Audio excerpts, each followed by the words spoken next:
Boa noite, Laine. Muito bem. Nós falamos na nossa última aula sobre... Boa noite, Sabrina. Sobre os antiácidos, né? Os citoprotetores. Falamos aí da célula parietal, de algumas secreções gástricas, né? E aí nós precisamos falar dos fármacos antissecretores, que são os fármacos mais utilizados no tratamento das gastrites, das úlceras, né? O que nós utilizamos aí no nosso dia a dia. Então, são os fármacos antissecretores. Aí nós temos os antagonistas do receptor H2. Lembra que eu frisei na nossa aula que a célula parietal tinha 3 receptores estimulantes da secreção. Mas um era o principal, e o principal era o receptor H2, né? Que é o receptor da histamina. Então, essa classe anti-H2, antagonistas de H2, foi praticamente a primeira classe a ser utilizada no tratamento efetivo das úlceras, né? O primeiro foi a cimetidina, depois aí nós temos a ranitidina, a famotidina, a nizatidina, mas o que nós temos mais hoje é a ranitidina e famotidina. Muito bem. O uso clínico principal é inibir a secreção ácida gástrica, né? Diminui a concentração intracelular de AMPC, reduzindo a secreção do ácido gástrico. Não tem efeito sobre H1. Lembra que eu disse que o receptor H1 é o receptor que está relacionado com o estado alérgico, né? A alergia, os antialérgicos são os anti-H1. O anti-H2 não age em H1, assim como o anti-H1 não age em H2, ok? Então, são bastante seletivos, ok? Então, eles agem antagonizando o H2, diminuindo aí a concentração intracelular de AMPC, consequentemente, inibindo a secreção ácida gástrica. Eles são utilizados para úlceras pépticas, úlceras de estresse agudo, né, em UTI, e também para azia, que é a pirose, né? Hoje, essas úlceras e estresse agudo, né, em paciente internado, tal, em UTI, o paciente pode ter hemorragia gástrica, né, por úlcera de estresse. A ranitidina, ou a cimetidina, era bastante utilizada na forma intravascular. Hoje, nós temos apresentações de inibidores de bomba, né, intravascular, então estão sendo mais utilizados hoje. Mas você pode também estar utilizando o anti-H2. Bom, esses anti-H2 são administrados por via oral, né? Voltando a linha aí, oral, e também por via parenteral. Se distribui bem, né, em todo o nosso sistema, e é excretado principalmente pela urina. A ranitidina, ela é 5 a 10 vezes mais potente que a cimetidina. E a famotidina é 20 a 50 vezes mais potente em relação também à cimetidina.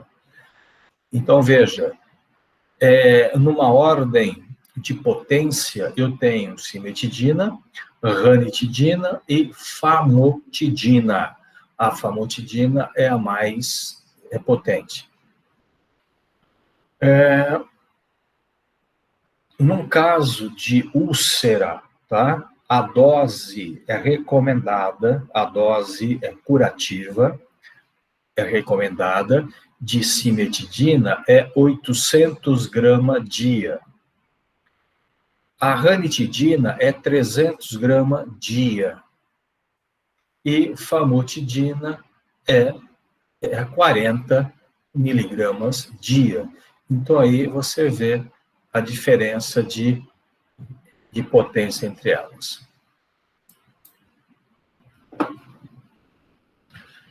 Efeitos adversos com relação ao anti-H2. Um pequeno número de pacientes e normalmente não obriga a interrupção. Então, esses fármacos anti-H2 são fármacos bastante seguros, tá? Pouquíssimos efeitos adversos, tá? Muito pouco, e muitas vezes nem obriga o paciente a interromper o tratamento. Alguns pacientes podem ter um pouco de diarreia, vômito, flatulência, obstipação, boca seca, isso aí são mais citações. Trombocitopenia reversível, pode ter citações.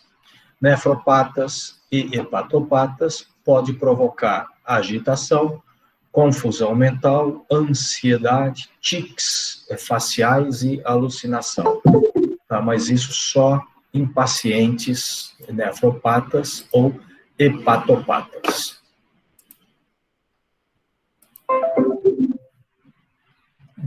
Muito bem.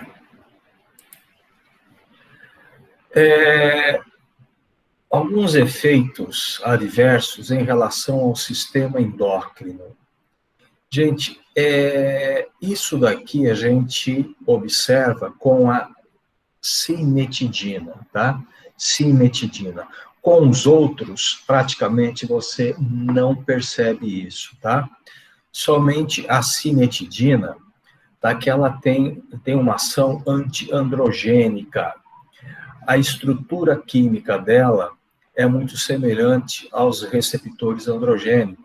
E aí ela pode se ligar aos receptores e provocar alguns efeitos, como ginecomastia, galactorreia, diminuição de libido e elevação da prolactina.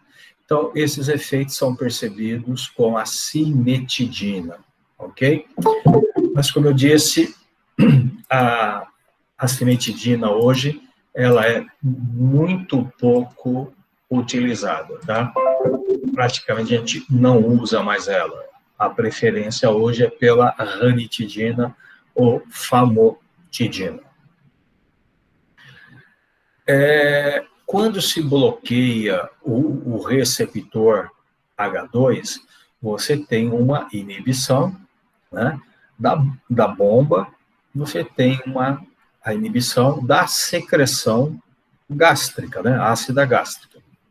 A célula parietal também é responsável, eu falei isso na última aula, pela secreção do fator intrínseco. Vocês lembram o que é esse fator intrínseco? O que ele faz? Ele é responsável pela absorção de vitamina B12, né? Então, quando se usa um antagonista de H2, você pode ter também diminuição do fator intrínseco, ok? A cimetidina, ela é uma potente inibidora enzimática, tá? Ela inibe aí alguns complexos enzimáticos do citocromo P450, tá?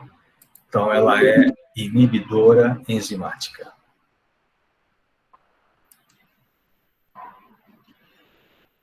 E agora os inibidores da bomba de prótons. Aí nós temos omeprazol, esomeprazol, lansoprazol, pantoprazol, rabeprazol, né? E tem mais alguns aí que estão saindo no mercado, né? Atualmente. Então, esses daqui são os inibidores de bomba de prótons, tá? Muito bem. Atualmente existe 7 representantes dessa classe, dos quais 6 são comercializados: omeprazol, lansoprazol, pantoprazol, rabeprazol, esomeprazol, isômero do omeprazol, o deslansoprazol, o enantiômero do lansoprazol, ainda não comercializado, é o tenatoprazol. Então, esses daqui são fármacos, né, que vão aparecer aí já já. Muito bem, gente. Esses fármacos, além da atividade antissecretora, os inibidores da bomba de próstata demonstram uma importante atividade também anti-Helicobacter pylori, tendo um efeito sinérgico com antibióticos.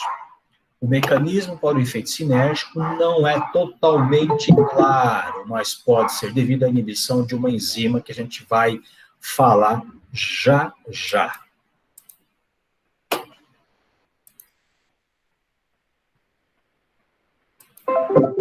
Muito bem.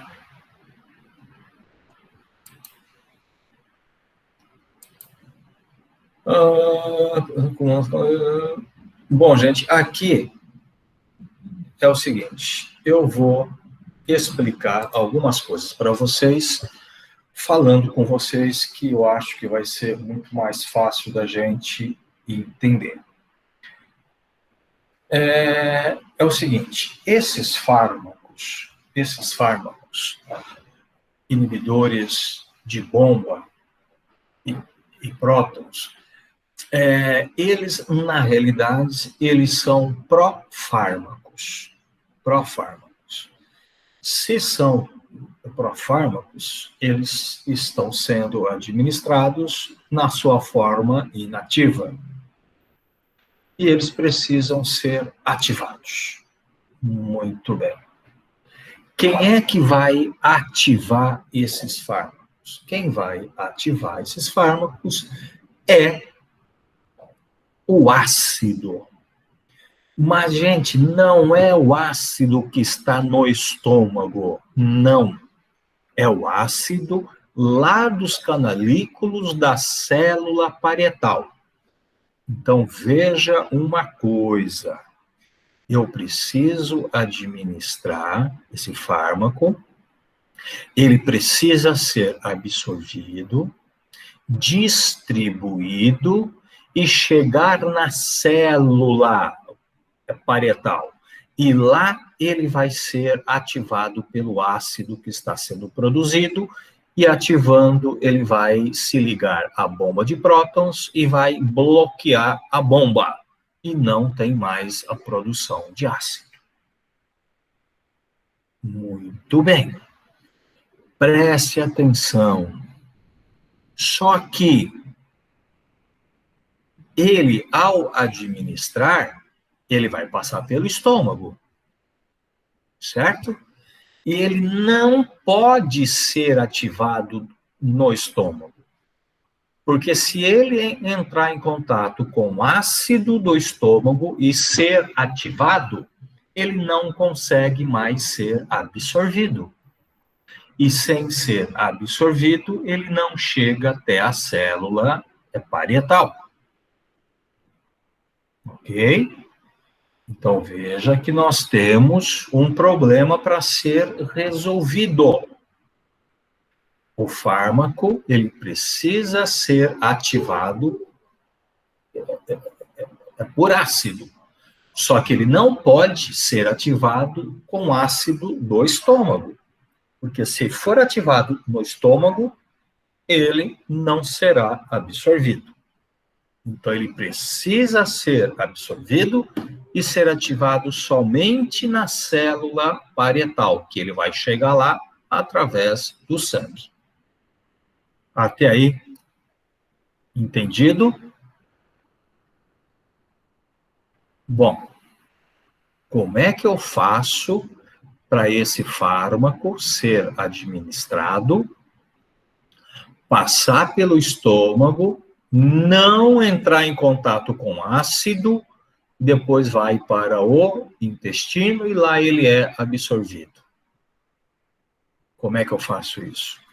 Eu faço isso preparando uma forma farmacêutica, né? Um revestimento desse fármaco ácido resistente, né? Ácido resistente.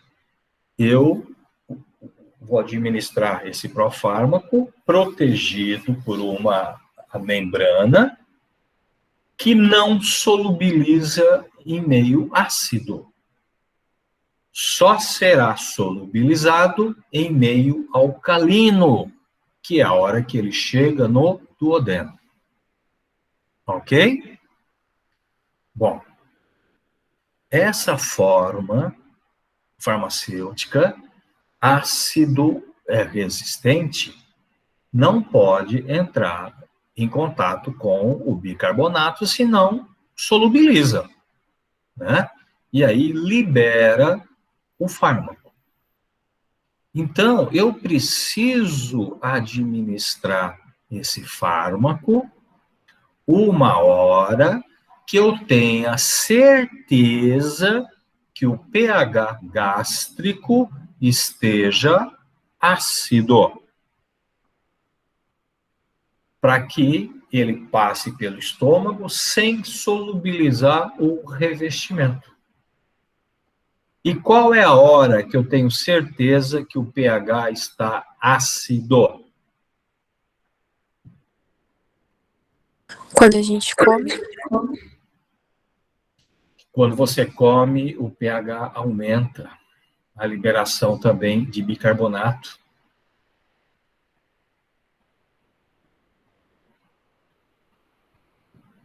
De manhã?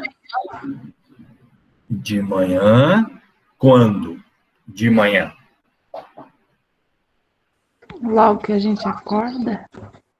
Como é que você chama isso? Em jejum.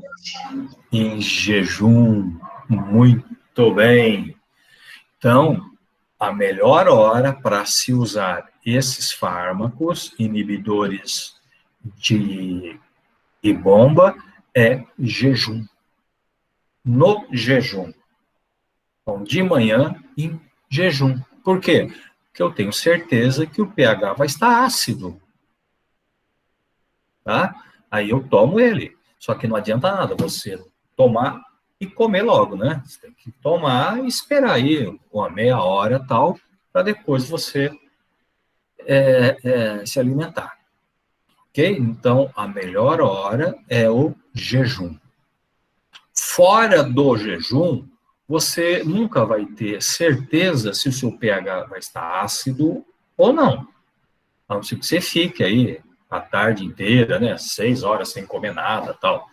Tudo bem. Mas é difícil. O jejum é a hora certa, tá? Para isso. Ok? Entender o porquê que eu tenho que tomar em jejum? Alguma dúvida até aí?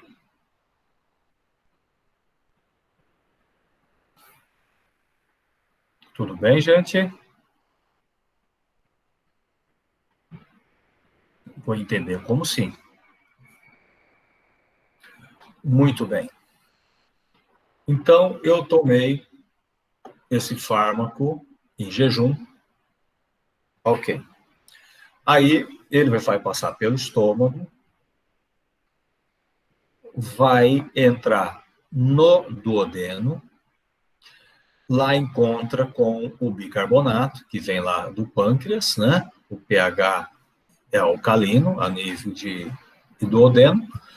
o revestimento vai solubilizar e liberar esse profármaco. E aí ele será absorvido. Vai para a circulação. Através da circulação, ele chega até os canalículos da célula parietal. Chega lá. Chegando lá, ele encontra ácido que está sendo produzido, sintetizado.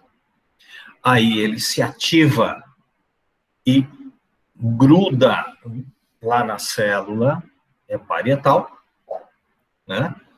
E bloqueando a célula. Detalhe, essa ligação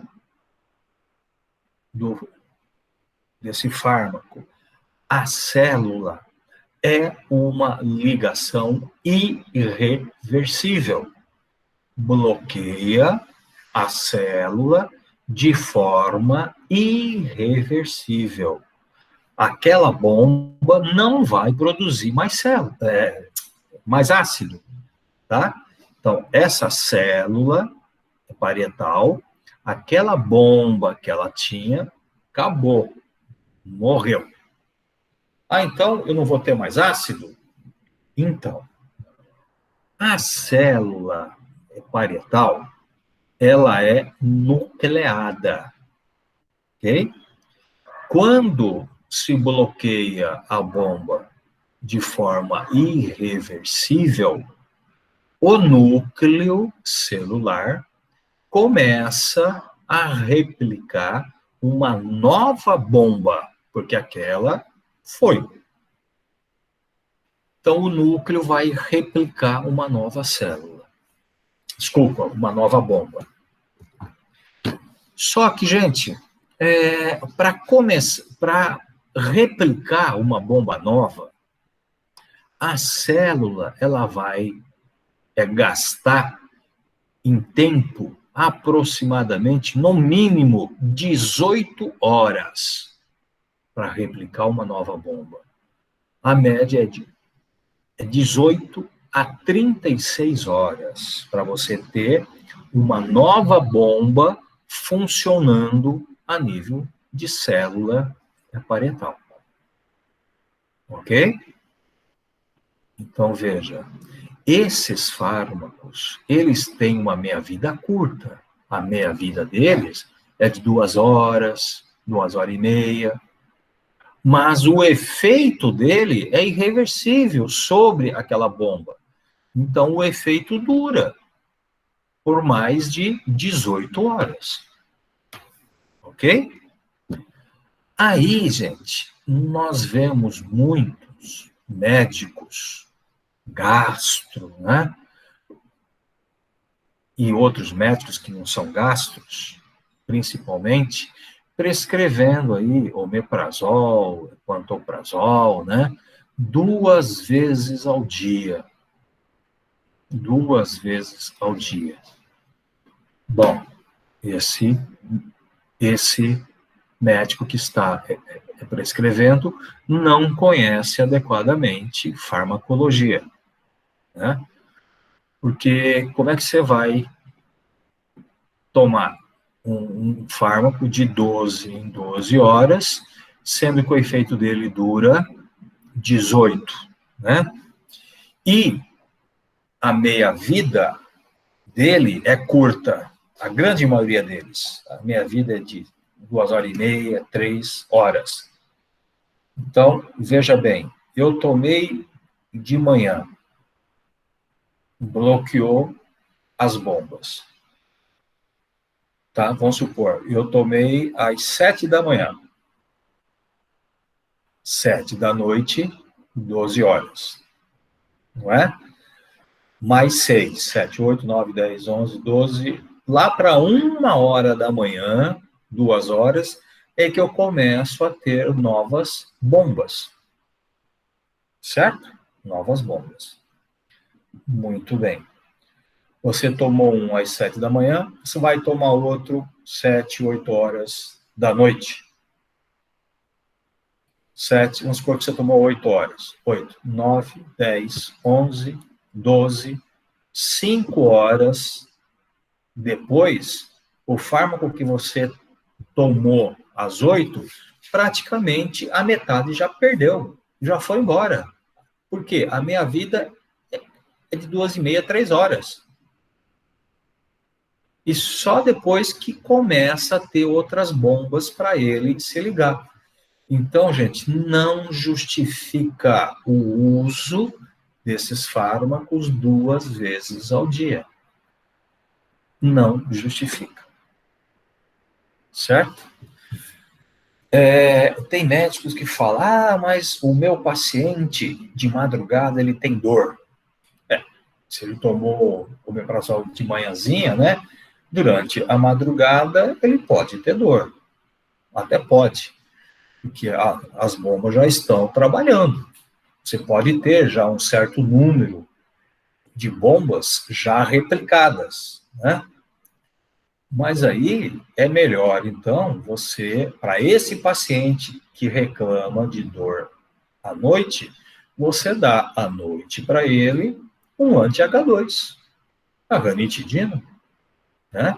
A meia vida dela, 10, 12 horas, vai proteger ele muito bem, bem melhor do que você desperdiçar um bloqueador e bomba, né? Que normalmente esses fármacos novos são caros, né? E ele não vai ter aonde se ligar. Entenderam isso, gente? Por que que eles são administrados em jejum e por que basta uma única dose diária desses fármacos?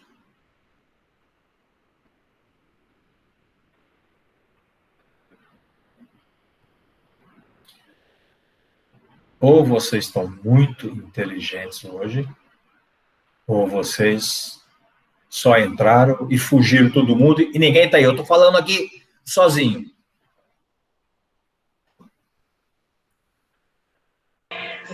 Professor, o senhor pode repetir o porquê em jejum?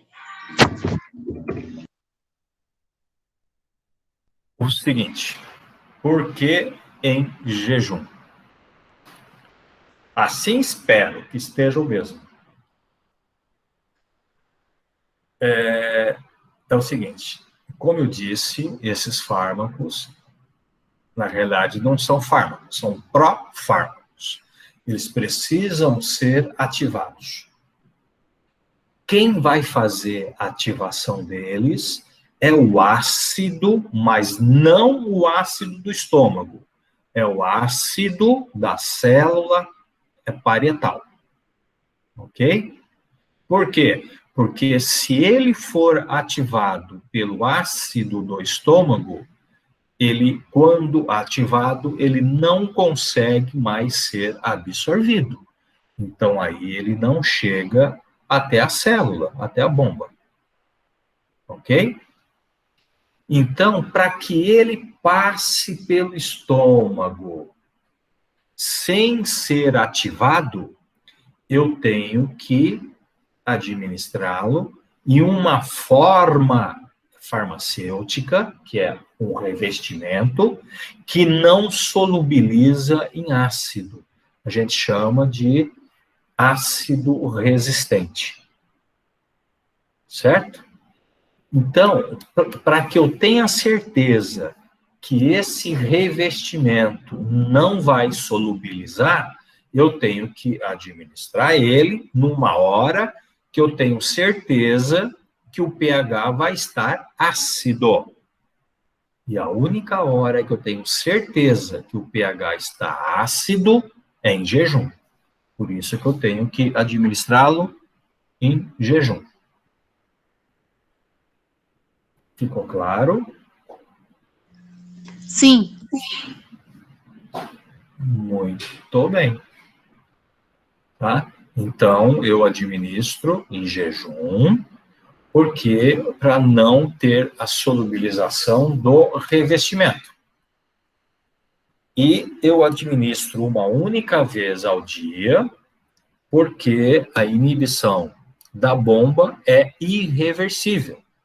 E a célula vai levar, no mínimo, 18 horas para replicar uma outra bomba. Ok. Entendido isso, gente?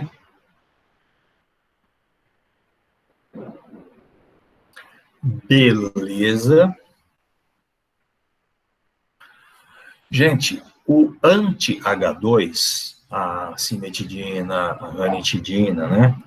Esses fármacos, eu não falei, mas eu vou falar agora. Seguinte, a gente usa, vamos supor, a dose que eu comentei com vocês até, a cimetidina, 800 miligramas, ranitidina é 300, né? Essa dose, ela pode ser dada em uma dose única ou pode ser fracionada em 2 vezes. Então, eu posso dar de manhã e à noite. Agora, se eu for dar numa dose única, eu sempre tenho que dar à noite, tá? Então, os anti-H2, é importante sempre ter uma dose à noite. Então, se for em dose única, à noite. Se for 2 vezes, de manhã e à noite, tá? E por que à noite? Porque à noite nós temos, né, a atividade parasimpática. Lembra? O parasimpático predomina à noite. E o parasimpático, ele vai estimular a bomba, e o parasimpático libera também o quê? Histamina, né? Então, é importante que eu bloqueie o H2 à noite. Tudo bem? Beleza. Muito bem. Vamos lá, voltar aqui. Passar parental, muito bem, já falamos. Profarm, degradação pH, já falamos. Muito bem, já falei. Aqui, não interessa. Quando preocupação de segurança, tratamento prolongado, muito bem. Deixa eu falar uma coisa aqui com vocês. Gente, existe as recomendações, né, em consenso, em diretrizes, né, de gastroenterologia, que o tratamento existe. O tratamento curativo de úlceras e um tratamento um tratamento preventivo.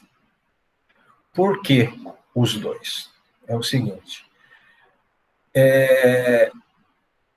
normalmente, mais de 50% das pessoas tratadas de úlcera voltam a ter úlcera em menos de 1 ano. Veja bem, mais de 50% das pessoas tratadas de úlcera voltam a ter úlcera em menos de 1 ano. Então, a incidência de recidiva é muito alta. Então, aí se instituiu o tratamento curativo e o tratamento preventivo, né? Então, existem as doses do tratamento curativo e existe a dose para o tratamento preventivo. Normalmente, o tratamento curativo é feito em 8 semanas, ou seja, 2 meses, tá? Tem médico que está usando até 3 meses, tá? Mas, pelo menos, até onde eu vi aí os consensos, ainda falava em 8 semanas. Tudo bem?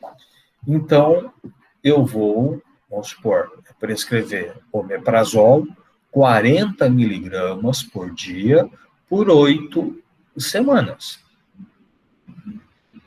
Se eu for tratar com a ranitidina, eu vou dar 300 miligramas dia por 8 semanas. Se for a cimetidina, 800 miligramas dia por 8 semanas. Ok? Então, o tratamento, dose, é curativa, 8 semanas. Muito bem. Fez o tratamento. Curou. 8 semanas. Ótimo. Então, aí, hoje, está se instituindo, tipo, teve a gastrite, por quê? Teve a úlcera, né? Porque o paciente é ansioso, ou porque ele come fora todo dia, ou porque fuma, ou porque não sei o quê. Bem, são causas, gente, que é difícil você remover. Você trata, mas a causa vai continuar. O indivíduo, ele vai continuar fumando, o indivíduo, ele vai continuar comendo fora, porque ele trabalha, né?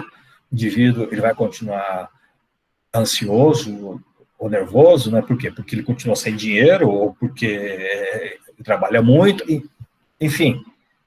Veja que é difícil você remover a causa, né? Então, esse paciente volta até a úlcera. Então, aí se instituiu o curativo e depois o preventivo, para evitar a recidiva, né? E nessa, tá, de prevenir, né, a prevenção, gente, normalmente é feito com a metade da dose curativa, tá? Pelo menos é isso que é preconizado. Então, você usou 40 miligramas dia de omeprazol. Você vai fazer agora a prevenção com 20 miligramas dia. Ou dias alternados. Dia sim, dia não. Né? 300 miligramas de ranitidina. Agora eu vou fazer a manutenção com 150 miligramas à noite. Certo? Então, a dose é a metade. E com isso, gente, tem gente aí, né, que usa esses fármacos há anos. Há anos. Né? Toma todo dia, há anos, e vai tomando. Né?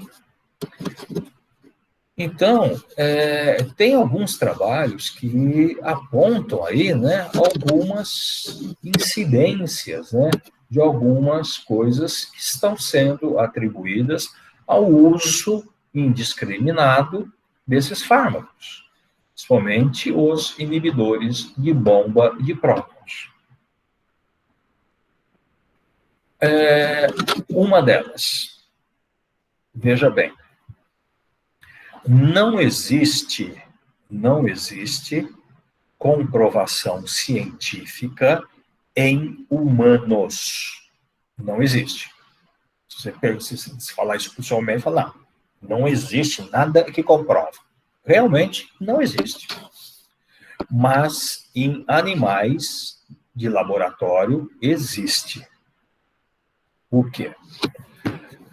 Lembra da gastrina, célula G, que produz a gastrina por estímulo alimentar? O que bloqueia a liberação de gastrina? Vocês lembram? O que leva ao bloqueio da gastrina? Quem lembra?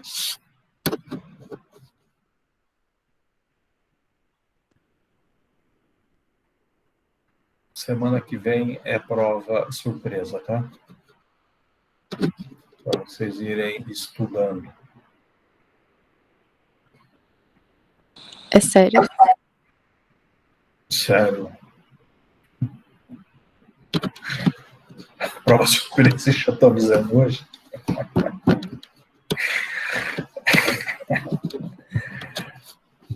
O que é, gente? O que bloqueia a liberação de gastrina?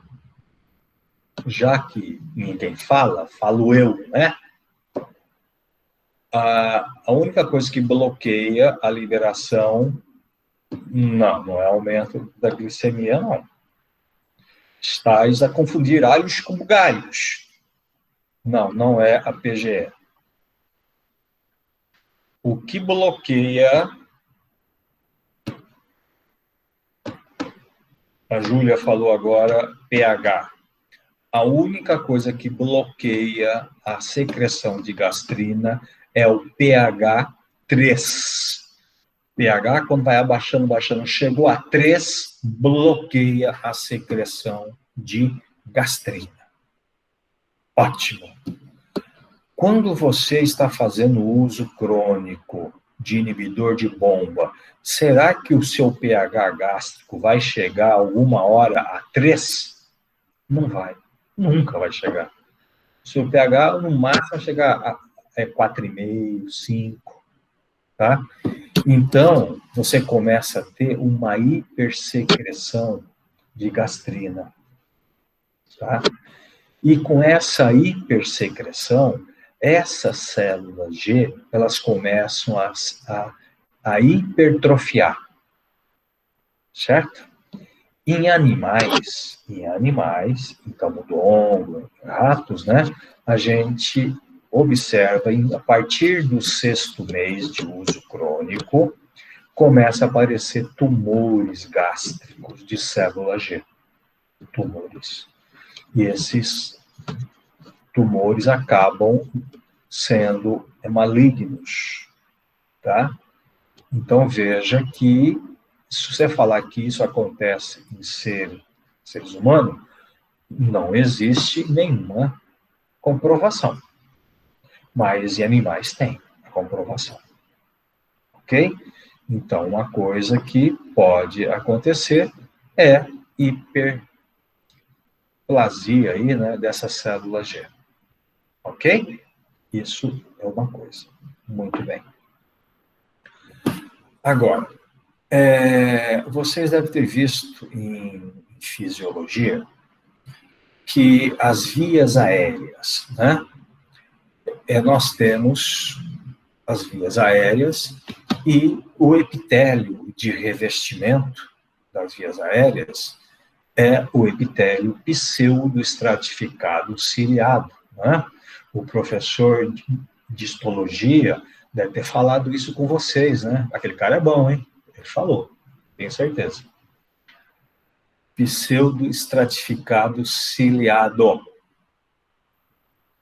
E ao longo desse epitélio existem as células caliciformes, que secretam muco. Ok? E esse muco, ele é despejado sobre os cílios. E os cílios se movimentam, não é? Arrastando esse muco, né? Arrastando o muco de cima vem para baixo, de baixo vem para cima, e nós deglutimos esse muco constantemente. E esse muco, ele serve de filtro, né, para as vias aéreas. Então, nós acabamos deglutindo esse muco contaminado, muitas vezes, por bactérias. Mas a hora que chega a nível gástrico, o ácido vai lá e neutraliza, né, essas bactérias todas. Ok? Mas para neutralizar, você tem que ter ácido, né? E quem usa de forma crônica inibidores de bomba? Vai ser difícil você eliminar essas bactérias. Então, uma das coisas que acontece são infecções. Infecções gástricas, infecções intestinais, e tem até casos de pneumonia por refluxo gastroesofágico, tá? Então, essas infecções podem acontecer em pacientes que fazem uso crônico. Ok? Muito bem. Outra coisa. Lembra que eu falei do fator intrínseco, né? Fator intrínseco é liberado, é secretado também, né? Liberado pela célula parietal. A mesma célula que secreta ácido. E ele é responsável por quê? O fator intrínseco é responsável pela absorção de IB12, não é? Muito bem. Quando você faz uso de fármacos que bloqueia a bomba, bloqueia a secreção ácida, você também está bloqueando a liberação de fator intrínseco. Então, pessoas que fazem uso crônico desses fármacos acabam tendo uma deficiência de fator intrínseco. E se tem deficiência do fator intrínseco, você pode também ter uma deficiência de B12, tá? E a deficiência de B12 pode te levar à anemia, né? Se não me engano, é anemia perniciosa, se não me engano. Perniciosa, tá? Por carência de B12. Ok? Muito bem. Outra coisa. Lembra que nós temos o pepsinogênio a nível gástrico? E o pepsinogênio ele se transforma, ele é ativado, né, em pepsina. E a pepsina é a enzima que acaba quebrando as proteínas, né? E para nós isso é importante, porque nós não absorvemos proteínas, nós absorvemos aminoácidos. Então, nós precisamos quebrar as proteínas para que eu consiga aproveitá-las. Muito bem. Quem é que faz a ativação do pepsinogênio? Ácido gástrico. Quando se faz uso desses fármacos também, né, de forma crônica, você acaba tendo menor ativação do pepsinogênio, você acaba tendo menor quantidade de pepsinas, você acaba tendo menor quebra de proteínas, você acaba tendo uma deficiência na absorção de aminoácidos, tá? Então, você pode vir a ter carência proteica.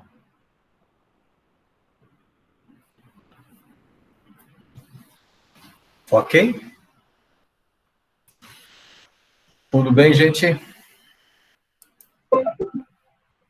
Então, aqui já está falado tudo isso. Antifetais de fármaco, muito bem.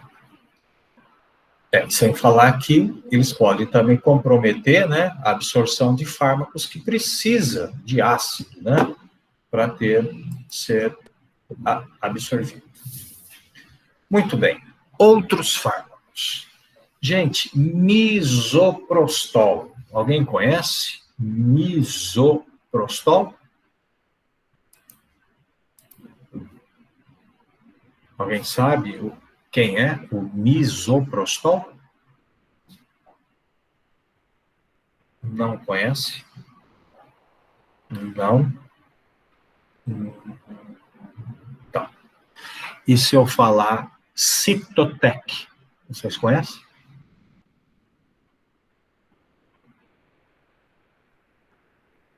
Não? Sim? Nunca? Sim. Nem vi? Já ouvi? Sim, já ouvi também. Cytotec é um medicamento que ele é abortivo, né? Muita gente usa aí de forma clandestina para abortar, tá? Mas, gente, o misoprostol, que é o Cytotec, ele foi feito, tá? A intenção dele é para tratar úlcera. Ele é usado para úlcera. Por que ele é usado para úlcera? Porque ele é o análogo à prostaglandina. Então, o Cytotec é uma prostaglandina. E o que a prostaglandina faz no estômago? Diminui o ácido, aumenta o muco, aumenta a circulação, Então, é um protetor gástrico. Então, a ideia foi essa, né? Fazer para proteger e tratar o estômago, principalmente de quem fazia uso de anti-inflamatório. Porque o anti-inflamatório inibe a prostaglandina. Então, você estava administrando, repondo a prostaglandina. Só que não contavam que a prostaglandina leva à contração do útero quando ele está gravídico. Quando se tem a gravidez, ela exerce contração e leva ao aborto. Então, aí acabou sendo proibido, né, o uso do misoprostol, tá? Ele existe, sim, em hospitais, né? Aqui em Santos, o Guilherme Álvaro tem, é muito controlado, né? Mas ele serve hoje para induzir aborto retido, né? Então, ele é usado. E aí, tem muita gente que compra também, de forma clandestina, né? Para aborto. Enfim, mas ele é um protetor gástrico, tá? Então, o misoprostol, tá? Análogo a PG, uso profilático em pacientes com úlceras provocadas por Fiennes, só que leva à contração uterina.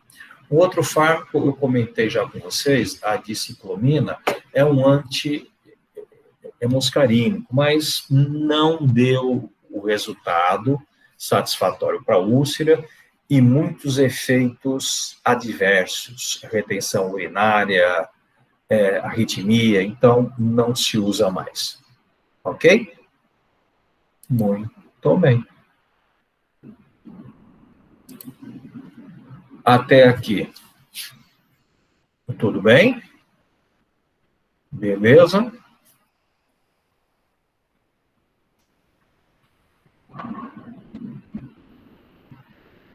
Beleza, então. Vamos em frente. Gente, H. pylori. Nós comentamos que H. pylori é uma das principais causas hoje, né, de úlceras, né, de úlcera.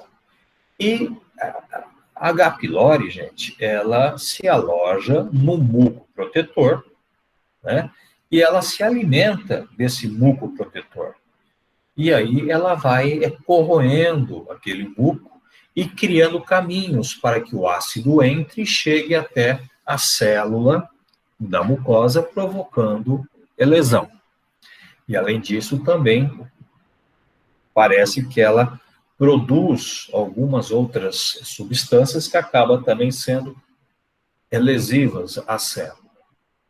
Mas eu queria perguntar, como que a H. pylori ela consegue sobreviver a um pH ácido, né?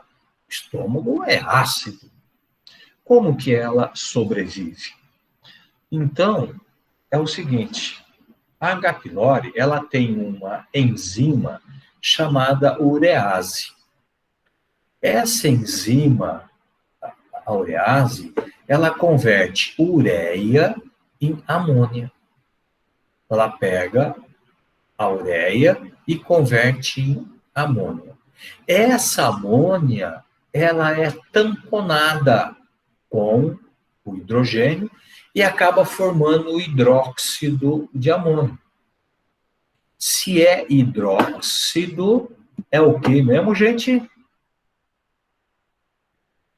Lembra do hidróxido de alumínio, hidróxido de magnésio? São bases, né? Então, ela, através da urease, forma amônia, e a amônia é tamponada, formando hidróxido de amônio, criando uma nuvem alcalina ao redor da bactéria.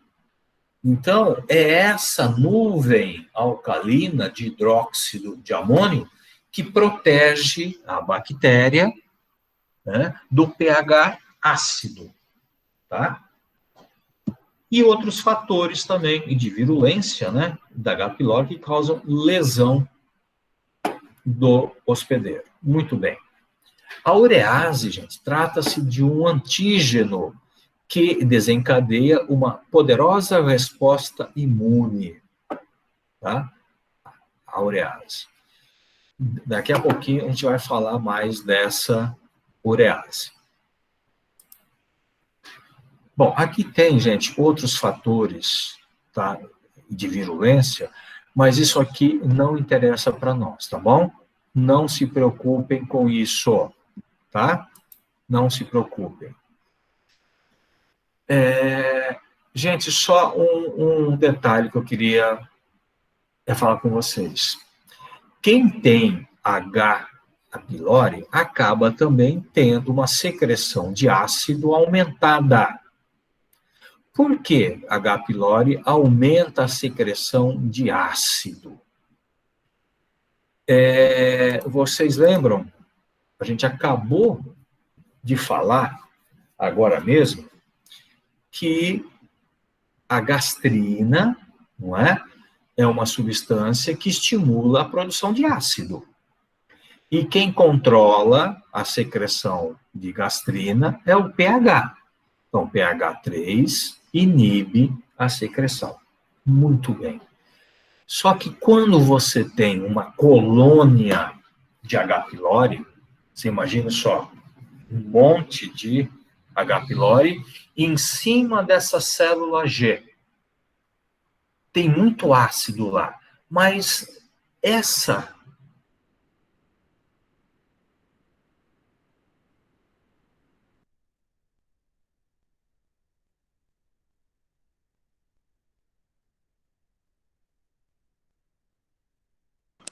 Travou. Para mim, travou também.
Ele saiu da aula? Eu acho que saiu.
Oi, gente.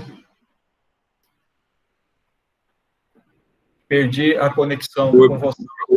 Não sei o que aconteceu aqui com a internet. Nossa, mas todo dia está acontecendo isso. Agora eu estou usando, eu consegui conectar pelo celular. Aqui em casa está sem internet, não sei o que houve. Bom, está todo mundo aí? Podemos continuar? Sim.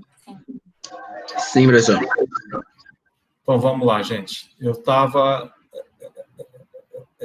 falando, então, H. pylori, né? Que a colônia, né, de bactéria fica em cima da mucosa gástrica sobre aquelas células G que produzem a gastrina.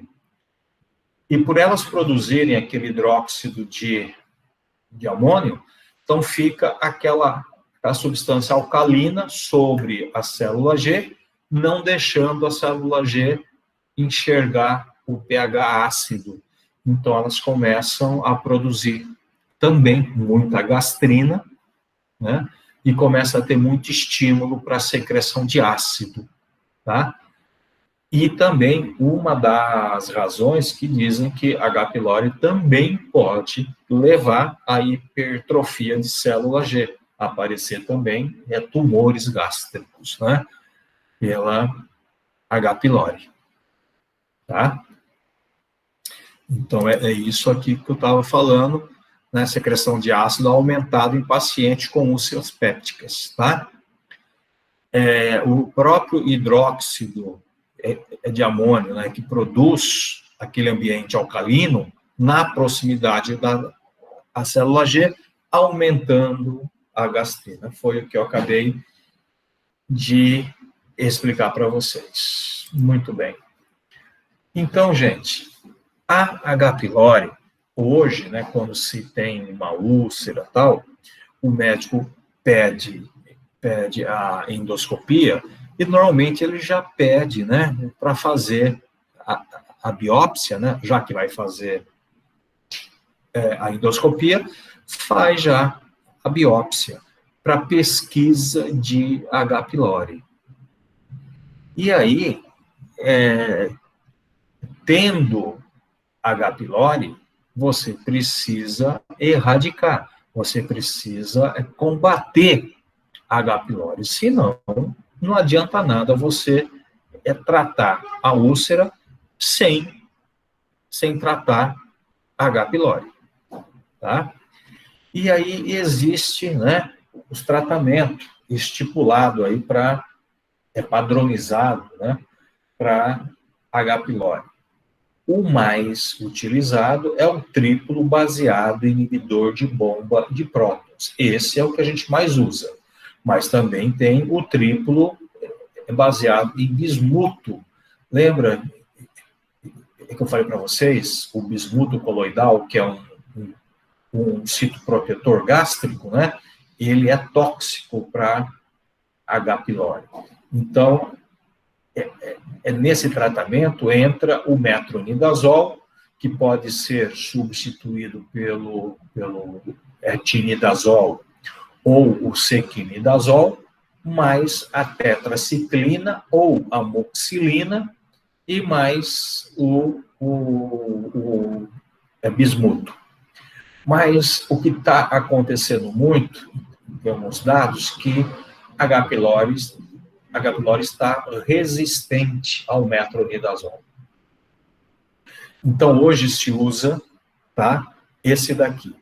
Usa-se 2 antibióticos, tá? Você usa 2.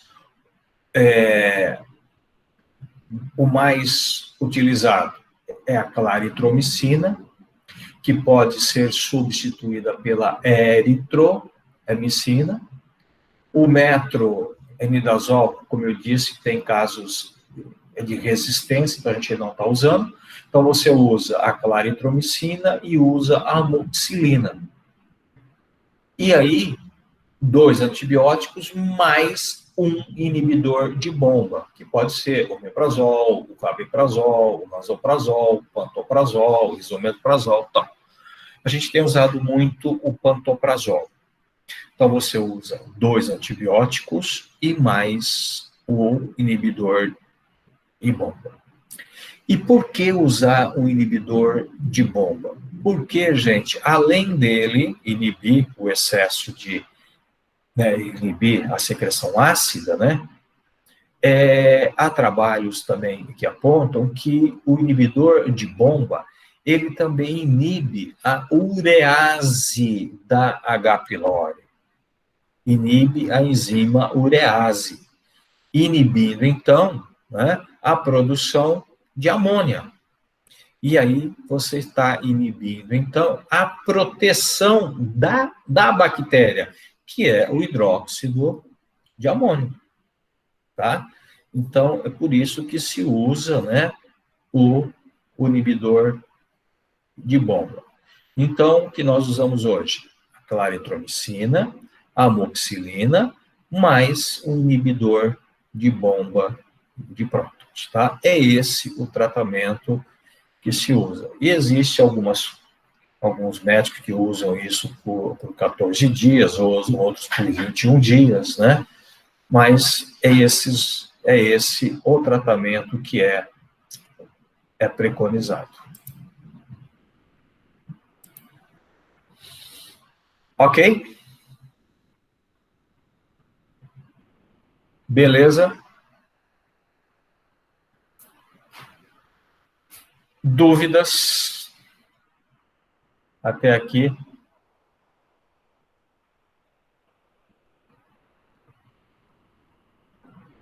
Ninguém tem dúvida?